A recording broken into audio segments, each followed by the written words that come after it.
ফিরে এলাম বিরতির পর। আপনারা দেখছেন ধর্মযুদ্ধ 2024, আপনাদের সঙ্গে রয়েছে আমি অঙ্কুর। আমরা একটু আগেই শোনালাম রাজু বিস্তার দার্জিলিং কেন্দ্রের বিজেপি প্রার্থী, তাঁর বক্তব্য, যেখানে সরাসরি তিনি বলছেন যে তৃণমূল কংগ্রেসের দুষ্কৃতীরা আগ্নেয়াস্ত্র হাতে ঘুরে বেড়াচ্ছে এবং কেন্দ্রীয় বাহিনী তাদের দেখে সরে যাচ্ছে। আমি আসবো বিজেপি মুখপাত্র স্নেহায়ন সরকারের কাছে।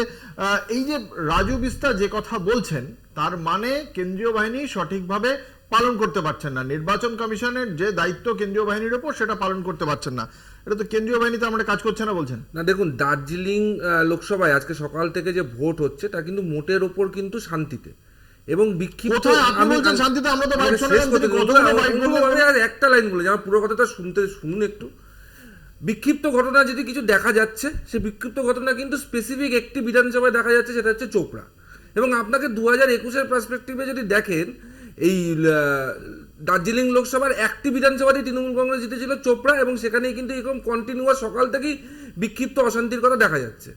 এবং বিষয়টা হচ্ছে, দেখুন, দার্জিলিং লোকসভায় তো জেতা হারা নিয়ে কথা না, কে সেকেন্ড হবে সেই লড়াই, কিন্তু তৃণমূল এই চোপড়ায় যে ঘটনাগুলো ঘটাচ্ছে ক্রমাগত ঘটিয়ে চলছে। এবং রাজু বিস্তার, আপনারা যে বাইকটা দেখালেন, সেটা রাজু বিস্তার যেটা বলেছে, তিনি কিন্তু তৃণমূলকে মেনশন করে বলেননি। উনি বলেছেন যারা অসামাজিক কাজকর্ম করছে, যারা রাস্তায় বন্দুক নিয়ে ঘুরছে, যারা ভোটারদেরকে ভয় দেখাচ্ছে, এবং সেই যে অসামাজিক কাজকর্ম করা মানুষগুলো যদি এখন তৃণমূলের লোক হয়, সেটা তো তৃণমূলের দেখার দায়িত্ব না।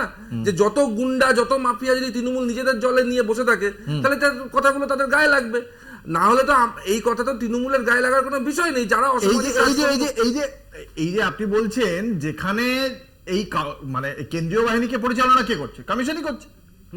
তাহলে কমিশন তার মানে ঠিক করে তো এদেরকে না। এখানে একটা বিষয় আছে যেটা ফার্স্ট ফেজেও দেখা গেছে, কিন্তু বেশ কিছু জায়গায় বেশ কিছু রিপোর্ট ভুল দেওয়া হয়েছে। বেশ কিছু স্পর্শকাতর বুথ আছে বা স্পর্শকাতর এরিয়া আছে যেখানে কুইক রেসপন্স টিমে তাদেরকে ভুলভাবে পরিচালনা করা হয়েছে, সেখানে কেন্দ্রীয় বাহিনীর সংখ্যা কম রাখা হয়েছে, এবং বেশ কিছু এলাকায় কিন্তু ঘটনা ঘটে যাওয়ার পরে কুইক রেসপন্স টিমকে পাঠানো। দেখুন, কেন্দ্রীয় ইলেকশন কমিশন, তাদের তো নিজস্ব কোনো মেশিনারি নেই, তারা তো এই রাজ্য পুলিশকে দিয়েই মেনলি কন্ট্রোল হয়। তো কোথাও কিন্তু একটা কিন্তু মানে সাবোটাজ কিন্তু করার চেষ্টা হচ্ছে। এটা কিন্তু ফার্স্ট ফেজেও হয়েছে এবং এই ফেজেও হচ্ছে। ঘটনা ঘটে যাওয়ার পরে সাম্প্রতিক অতীতে শোকজ করা হয়েছিল এই চোপড়ার বিধায়ক হামিদুর রহমানকে। তিনি বলেছিলেন যে তৃণমূল কংগ্রেসকে ভোট না দিলে সেক্ষেত্রে সেন্ট্রাল ফোর্স চলে যাওয়ার পর আমাদের বাহিনী থাকবে, কি হবে তার জন্য কিন্তু আমরা দায়ী থাকবো না। না, ওখানে সেন্ট্রাল ফোর্স 2021-এও আমরা দেখেছিলাম বিজেপির পক্ষে ভোট করাবার একটা কিছু মানুষের প্রবণতা ছিল, সবার না, কিছু সেন্ট্রাল ফোর্সের জওয়ানদের, সেটা আমরা অভিযোগও করেছিলাম। এবং এখানে বিজেপির কথাতে বিজেপি নিজেই জড়িয়ে গেছে। বিজেপি বলল যে তৃণমূল কংগ্রেস বলেছে, কিন্তু রাজু বিস্টার, তৃণমূল কংগ্রেসের বন্দুকধারীরা তারা রাস্তাতে বন্দুক নিয়ে দাপিয়ে বেড়াচ্ছে এবং তারা সাধারণ মানুষকে ভোট দিতে বিরত রাখছে এবং ভয় দেখাচ্ছে। এমনকি দু এক জায়গাতে সেন্ট্রাল ফোর্সকেও তারা যাওয়ার সাথে সাথে তাড়িয়ে দিয়েছে। সেন্ট্রাল ফোর্স বিবৃতি দিক, ইলেকশন কমিশন বিবৃতি দিক, কোথায় এই ঘটনা ঘটেছে, কোন 5-6টা বুথে এই ঘটনা ঘটেছে যে সেন্ট্রাল ফোর্সে সাধারণ কিছু দুষ্কৃতির খেদানিতে সেন্ট্রাল ফোর্স তাদের স্বয়ংক্রিয় অস্ত্র নিয়ে সেখান থেকে পালিয়ে গেছে। এই যে মিথ্যাচার, তিনি যে এই যে দ্বিতীয় লাইনটা যেটা বললেন, তার থেকেই প্রমাণিত দ্বিতীয়র সাথে প্রথম লাইনটাও মিথ্যা।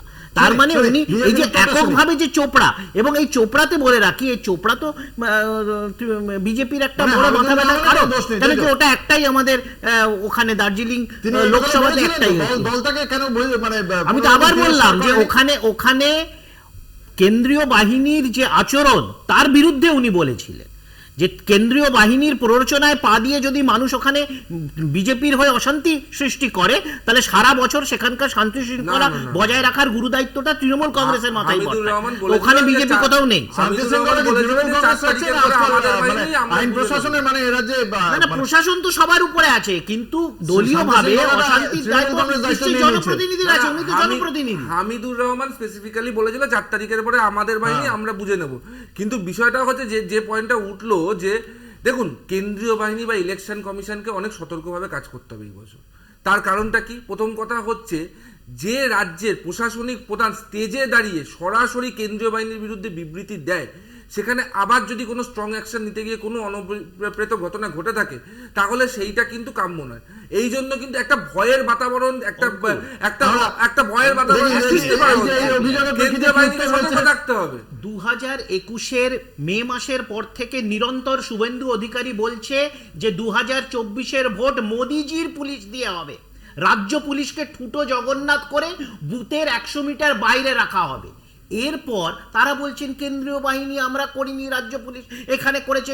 শুভেন্দু বাবু তো পরিষ্কার বলেছে রাজ্য পুলিশের কোনো এখতিয়ার থাকবে না, যা করবে নির্বাচন কমিশন এবং কেন্দ্রীয় বাহিনী। তারপরে কাঁদুনি খাবার মানেটা কি?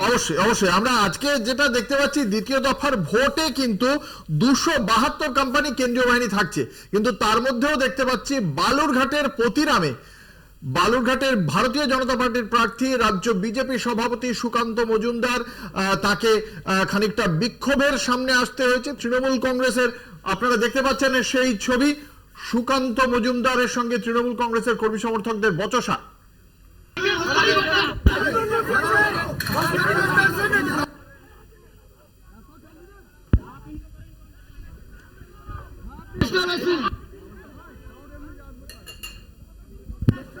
करी हुई है, आप पुलिस के साथ खड़ी हुई है, आप क्या कर रही है, आप क्या कर रही है? पुलिस के साथ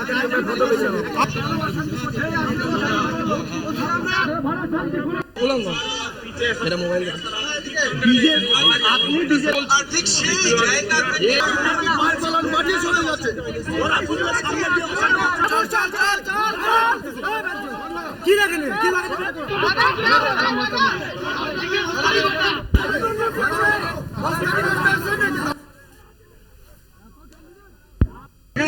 এটা 100 মিটারও হবে না।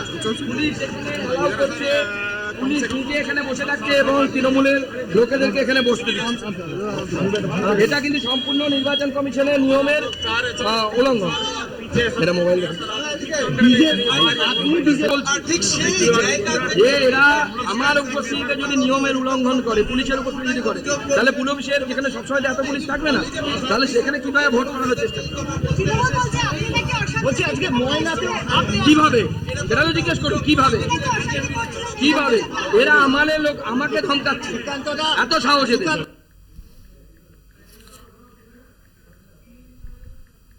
আপনারা শুনলেন বিজেপি প্রার্থী সুকান্ত মজুমদার, বালুরঘাট কেন্দ্রের বিজেপি প্রার্থী, তাকে গো ব্যাক স্লোগান শুনতে হয়েছে এবং সেই ঘটনাকে কেন্দ্র করে যথেষ্ট উত্তেজনা ছড়ালো বালুরঘাটের প্রতিরামে। আমি এই যে বিভিন্ন জায়গায় আজকে বালুরঘাট, সেই তুলনায় আপনি যদি দেখেন সেক্ষেত্রে প্রায় যদি 7টা বিধানসভা থাকে তার মধ্যে 3টিতে জয়ী হয়েছিলেন ভারতীয় জনতা পার্টির প্রার্থী, বাকি 4টিতেই তৃণমূল কংগ্রেসের একটা জায়গা ছিল, ভোটের অংশীদারিটা বেশি ছিল। আপনার কি মনে হয় না এই সামান্য একটা গো ব্যাক স্লোগান তাকে শোনাটা খুব মানে অস্বাভাবিক? না, সামান্য এই স্লোগানটা উনি শুনবেনই বা কেন? এই ঘটনাটা যখন ঘটছে আজকে সকালবেলা, তখন আমি একটা অন্য গণমাধ্যমে ছিলাম এবং হওয়ার পরেই এই ভিডিওটা যখন আসে, ভিডিওটা একটা ইন্টারেস্টিং জিনিস আছে অঙ্কুরবাবু। ভিডিওতে যে ঘটনাটা ঘটে হচ্ছে কি, প্রথম কথা হচ্ছে 200 মিটারের বাইরে বিজেপির যে ক্যাম্প করা হয় সেটা ভেঙে দেওয়া হয় এবং 100 মিটারের না, আমি বলছি তৃণমূলের যে লোকজন তারা ঘুরে বেড়াচ্ছিল। সুকান্ত বাবু সেখানে যান বুথ পরিদর্শন করতে, যে বুথ সেফ আছে কিনা। এবার এখানকার যে লোকাল তৃণমূলের লিডারদের তাদের বক্তব্য হচ্ছে, শোনা যাচ্ছে অন ক্যামেরা, আপনি এখানকার ভোটার না, আপনি এখান থেকে বেরিয়ে যান। ভাবুন, উনি সাংসদ, উনি এখানকার প্রার্থী এবং ইলেকশন এজেন্টের অধিকার আছে সমস্ত বুথ পরিদর্শন করা। এই যে লোকাল তৃণমূল লিডাররা আমরা শুনবো একটা ছোট্ট বিজ্ঞাপনে, বিরতির পর ফিরে আসছি এই আলোচনায়। সঙ্গে থাকুন, দেখতে থাকুন ধর্মযুদ্ধ 2024।